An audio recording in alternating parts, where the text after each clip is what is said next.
네, 안녕하세요. 은퇴한 경제 남상혁입니다. 오늘 그 CPI 물가지수가 발표됐는데요. 긴급하게 한번 내용을 꾸려봤어요. 저희가 영상 올린 그 아이세이빙 본드하고 그다음에 단기 국채하고 오늘 물가지수 발표된 거를 반영했을 때 어떻게 예상이 되는지 한번 같이 보려고 그러거든요. 화면을 같이 보겠습니다. CPI 전체 헤드라인 지수는 지난 7월 달에 8.5%에서 8월 달 8.3%를 기록했습니다. 지난 1년 동안 2021년도 8월부터 2022년 8월까지 물가는 8.3% 상승했고 7월 달에 비해서는 전달 대비해서는 0.2%포인트가 줄어든 겁니다. 월가에서는 사실 그 모건 스탠리를 비롯해서 웰스파고 등 이렇게 7.9%가 될 거라고 이렇게 전망한 곳이 많았었습니다. 아주 실망스러운 결과죠. 0.4%포인트라는 거는 굉장히 큰 지수의 차이입니다.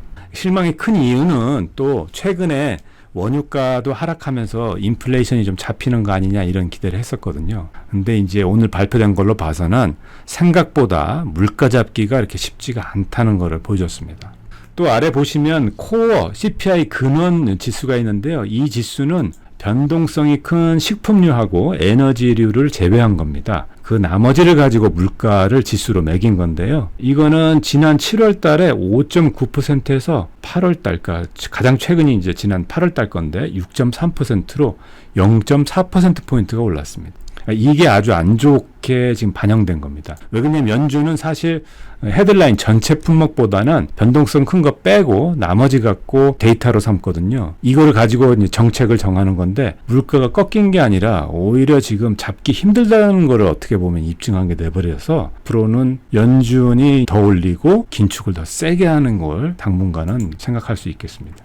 물가지수 발표되고 나서 그 영향은 일단 첫 번째는 주식시장이죠. 바로 반영이 됐어요. 급반전했는데 지난주에 좀 며칠 동안 올랐던 이제 증시가 아주 찬물을 끼얹었고요. 뉴욕 증시 같은 경우에는 2년 만에 최대 하락폭을 기록했습니다. 굉장히 부진했고요. 국채이자는 단기 국채를 중심으로 해서 또 급상승했고 달러가 다시 강세로 이자가 올라갈 거니까 강세로 돌아섰고요. 달러가 강세가 되면서 바뀌는 것들이 여러 가지가 있어요. 달러로 표시되는 상대적으로 이제 가치가 떨어지게 되니까 금, 원자재, 원유가 다 하락세로 돌아서고 원달러 환율도 우리 한국 분들한테 중요한 건데 1,400원대에서 앞으로 1,500원대까지 올라갈 수도 있다는 그런 우려가 나오고 있습니다. 또 이제 마지막으로 모기지 유자를 보겠는데 모기지 유자는 이 10년 국채 이자 연동되긴 하는데 단기 국채하고는 달리 10년 국채는 기준금리를 아무리 올린다고 해서 무조건 따라가진 않습니다.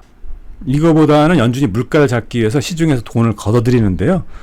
모기지 같은 경우에는 그 MBS라고 모기지 채권이 있는데 이거를 긴축을 더 강화하게 되니까 모기지 채권을 살 사람들이 투자자들이 더 적어지기 때문에 모기지 이자율은 올라간다. 수급 차원에서 모기지 이자율은 더 올라갈 가능성이.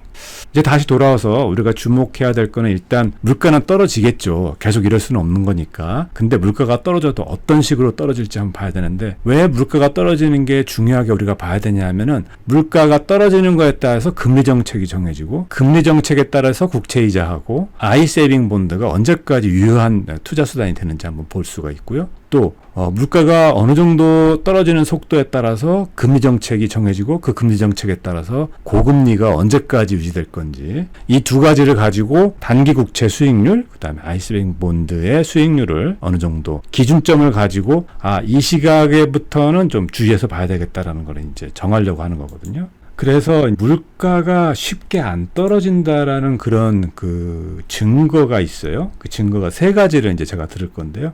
첫 번째는 에너지가 전달 대비 떨어졌음에도 불구하고 CPI 지수가 그렇게 크게 안 떨어졌다는 거. 두 번째는 코어 인덱스, 변동성이 큰 거 빼고 오히려 물가가 더 올랐다라는 거. 물가가 쉽게 떨어지지 않을 거라는 그런 증거가 되고요. 그 다음에 렌트비가 많은 부분을 차지했는데 그 갭이 있어가지고 이제부터 반영이 되기 시작했거든요.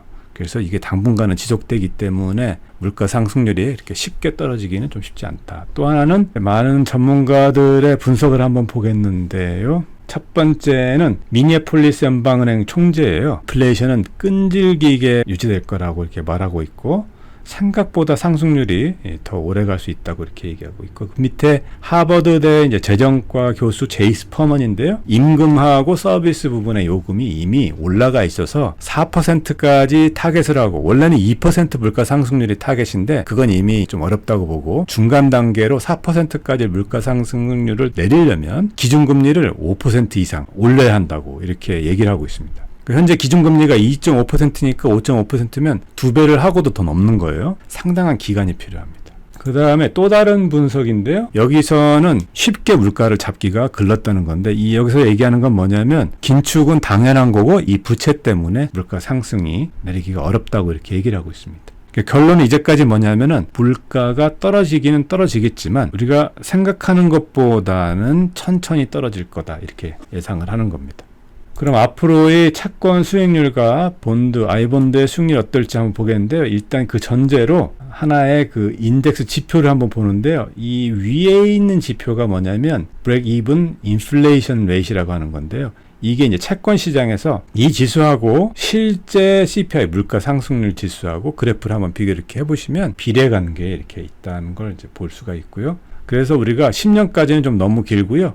5년짜리 BEI 레이트를 인플레이션 예상 수치로 기대 인플레이션으로 보는 겁니다. 2020년도 1월 달부터 한 2.7% 정도 되거든요. 그리고 쭉 올라가서 2022년 올해 3월쯤에는 5년 뒤에 2027년 3월 달에는 3.6% 정도 될 거라고 예상했어요.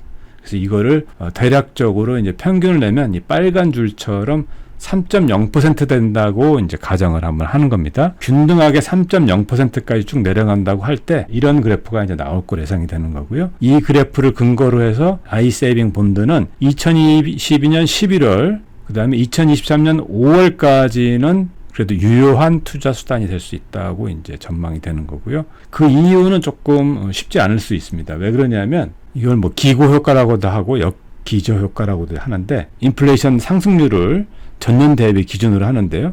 이제 2023년도가 되면은 올해 많이 올랐던 걸 기준으로 해서 봐야 되기 때문에 2023년 5월 정도까지를 타겟으로 보고, 그때까지는 아이세이빙 본드가 유효하다 이렇게 보고, 그 이유는 그때 가서 지켜보면서 판단을 좀 해야 될 것 같아요.